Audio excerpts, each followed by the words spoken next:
প্রথম কাজ হচ্ছে ভাত হয়ে গেলেই মাছ আর ভাত রেখে দিয়েছি। ওই মেয়েগুলোকে আমি এখন খেতে দেবো তাড়াতাড়ি করে। আর ওকে মাছ ভাজা করতে দিয়ে দিয়েছি, আর পরে পটল ভাজা, আর করবো থোড়, আর থোড় করবো। ভাত উপুর করে দিয়েছি, আর কালকে একটু মাংসর ঝোল আছে, ওটা দিয়েই চালিয়ে দেবো আজকে। আমারও চান হয়ে গেছে, আজকে তো ঠাকুর পুজো করতে নেই।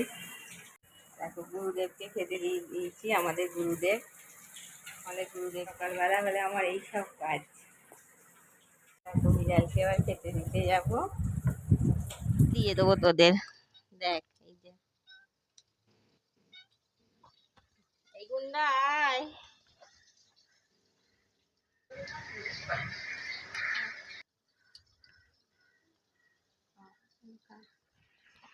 এই তো আর গুন্ডাও এসে গেছে, এদেরকে সবাই সকালবেলা খেতে দিই। এই যে দেখেছি, এটা কিন্তু সিলভার কাপ মাছ।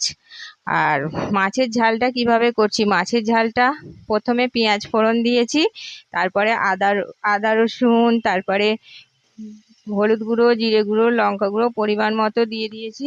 ওটা এবার কষা হচ্ছে, তাহলে তেল ছেড়ে গেলে জল ঢেলে দেবো। মানে মশলা কষেই রান্না করতে হয়, বেশি একটু তেল ঝাল মশলা দিয়ে সিলভার কাপ মাছ রান্না করলেই ভালোই লাগে। এই যে তেল ছেড়ে গেছে, দেখো আমি জল ঢেলে দেবো।